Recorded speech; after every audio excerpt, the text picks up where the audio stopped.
Day 3 sees us wake up to another beautiful morning, this time in Robe. As was becoming the norm with this trip, because we had arrived into the town that we were camping in the night before, usually late, we would wait until the next morning to see the sights. Now Robe is a place I know quite well. We've visited at least 8 times since I was a kid. This is the Oblix. It was built to aid navigation for ship captains. Nowadays it's blocked off, you can't walk out, with a sheer cliff either side and a very narrow entrance. I can understand why they've blocked it off. You can see right here how narrow it is, and I guess with erosion it's only going to get narrower. These are the old jail ruins. There's not much left, but I still find it fascinating.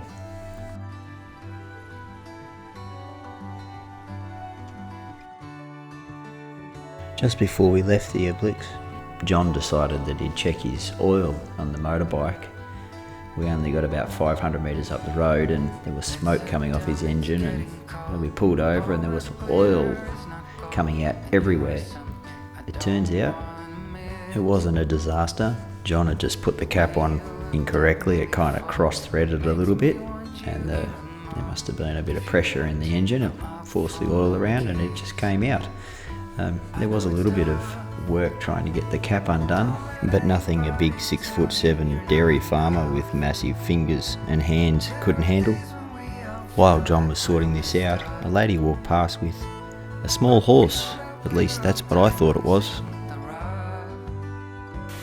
Now, as any kind, loving Tenere owner would understand, you're not going to ride your bike with oil all over it. No, you're going to find the nearest wash bay and give it a good proper clean with a high pressure hose to boot. Aren't you, John? At Robe you have the front beach and the back beach. The front beach is for the little kiddies and it's all very tame. The back beach is wild and rough. This is the back beach, and this is one of the ways that you can basically ride or drive from Robe all the way to Beachport. And that guy there at the back, he's going to struggle. He'll earn his beer tonight. Despite all, you're my best friend.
The owners of these bikes absolutely flew past John and I, so much so they were so loud they actually gave me a fright. I was in my own world listening to the tunes and they just went past. They gave us the old 2-finger salute. It's quite funny. Then we met up with them at this ferry. I didn't even know these ferries existed, but they're a free ferry crossing. Now there's a nice tongue twister. Say that 3 times and see how you go. Now this is a cable driven ferry. There you go, there's some footage just to prove it. And it was actually nice to be off the seat for a little while, just enjoying the view. Why do you always try to be someone you're not? Our love is a stinky cadabra that will disintegrate. Now this is why you take a travelling partner on these trips, because every now and then you just need a third hand. Thanks, John.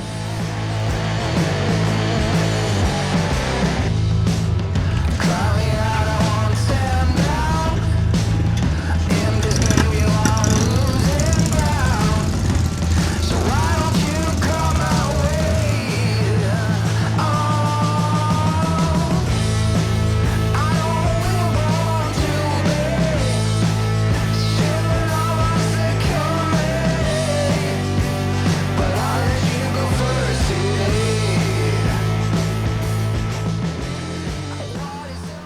While we were sitting there taking in the views, a couple of boats meandered on by, and we soon realised it was actually a bride and a groom. But for some unknown reason, they continued on. It's almost like the reception said, no, we're not ready for you yet.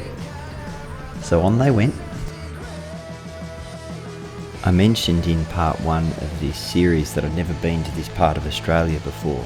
We're currently riding over the Murray River, and I'd spent 5 years of my life living in Echuca on the Murray, so I was keen to see where the Murray hits the ocean, the Murray mouth as they call it.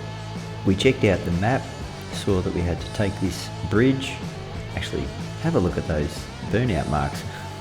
Someone's pretty confident in their ability. That's burnouts on a bridge. You wouldn't want to get that one wrong. Now, back to the map. We basically had to take this road across to Hindmarsh Island, follow the road pretty much to the end, and then this is the Murray mouth. I'm not sure what I was expecting to see, but it certainly wasn't that. And judging from John's reaction, he wasn't all that impressed either.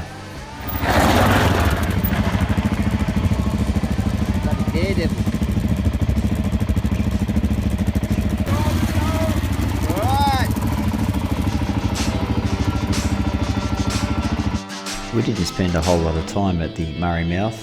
In fact, the sun was going down, so we basically decided it was time to get to Victor Harbour and find a place to camp. Somewhere along the way, I got a little bit, let's not say lost, but I wanted to pull over and check the map. This sandstone architecture is all over South Australia, and I thought it was a pretty good place to pull over and check the map.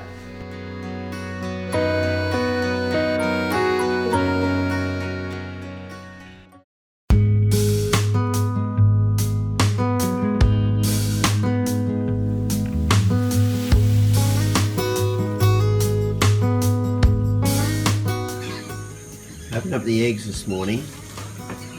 Sorry, Rod. John's still perfect record, no broken eggs. I unfortunately, Suspension, mate. one broken egg. Could have been that fall in the sand. He's baking. Destroying the bacon. Put that These spray on it. beautiful non-stick pans. Nah. We're going to give that a go. Yeah, so you didn't want pay to give it a go. Saving on the dishes, aren't you? I'm trying to relax here. Clever, Right? see, that's farmer ingenuity there. I'm lightening the load right off. Lighten the load. Yeah. Just eating straight out of the frying pan. And he's got a bit The of old reading. cocky coming out of me. Got a bit of reading material while Yeah. you're doing it. In terms and conditions Terms as I'm and eating. conditions. Got to watch what I'm doing. There's the camp in the background. It's a good camp too. Trying something different today. Got this spray on rice bran oil. Try and see if we can get the eggs not to stick. Saves cleaning up. Said I'd let you know how the non-stick oil went. That's not going to win any awards, but non-stick my ass. Quite often we tried to get away early in the morning, but it did make it difficult when the camping gear got so wet during the night. We had to let it dry out. John's got his technique, I've got mine. You be the judge. Which do you think was more successful? I think mine's more elegant.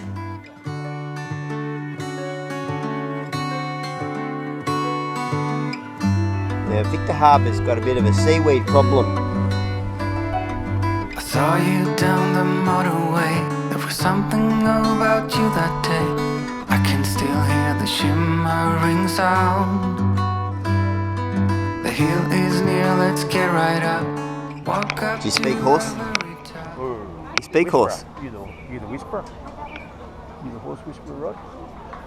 No. Dog whisperer. We had hoped to experience the horse-drawn trams that go across to Granite Island on the little bridge. I think they call it a causeway. But unfortunately there was a fun run on.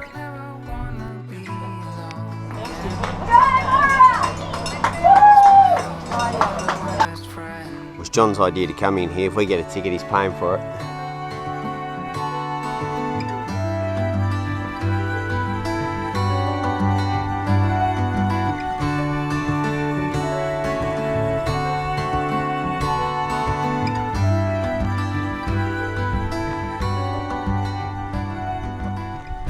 So here's the thing.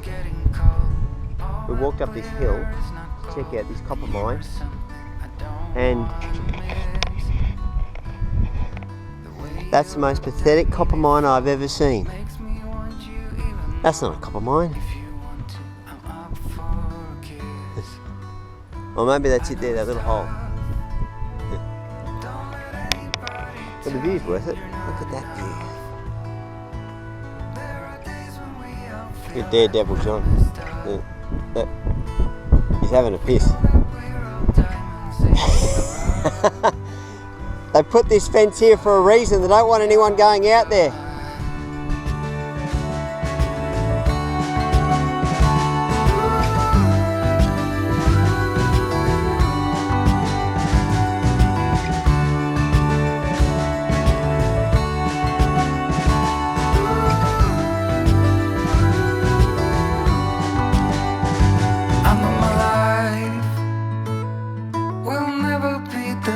After that day,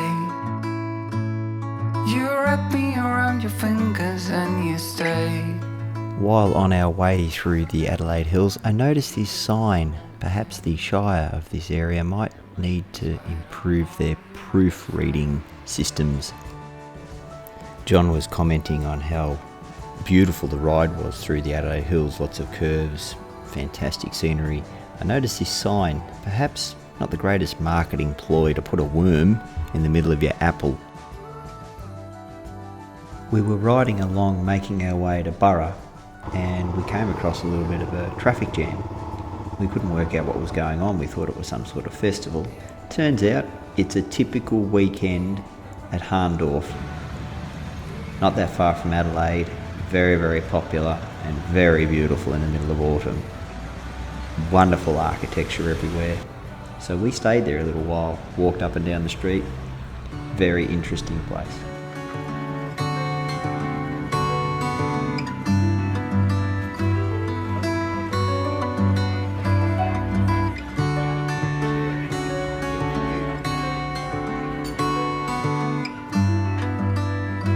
You and your new friend.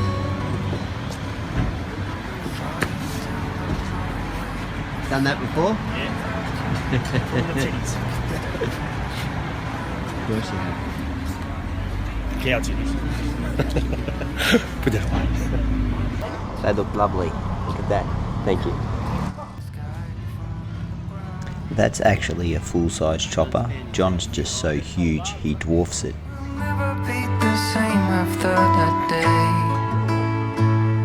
You wrap me around your fingers and you stay. I don't ever wanna be alone again. In spite of all, you're my best friend.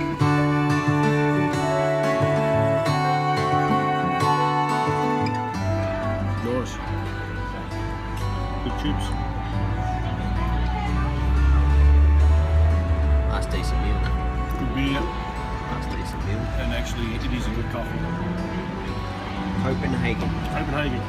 Yeah. Nice. Good stuff, All right? that glitter is not gold, and you are something I don't wanna miss. The way you looked at me before makes me want you even more.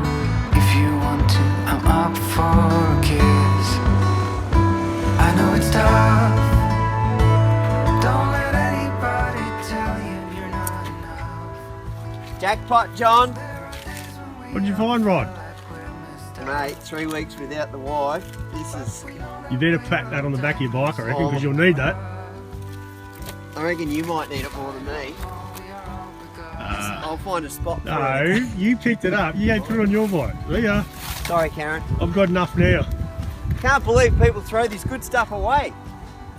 Taking some bloke's bloody reading material. Tell you what. See you in 15. Righto. Shit, there's more over here. Oh my God. There's a stash.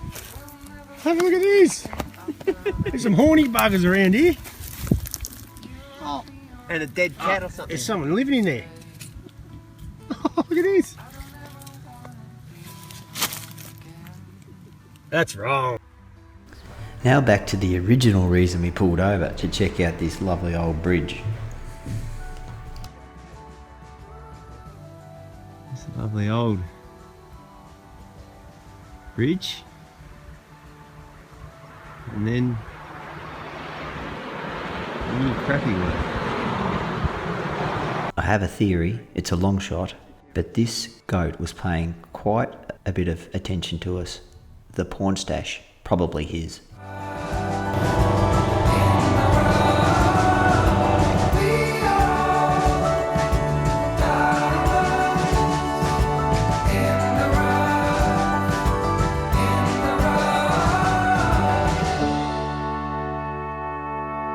John, is it on securely?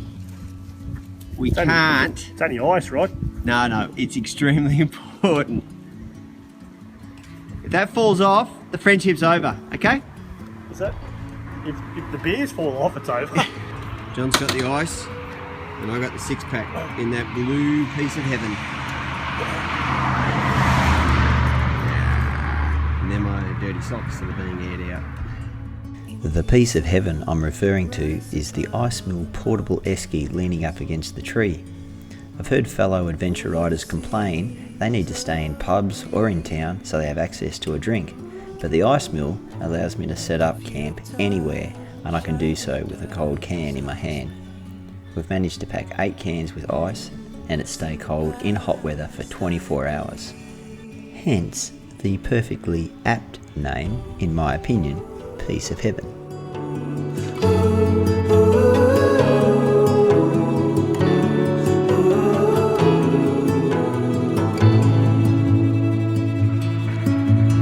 Lights falling to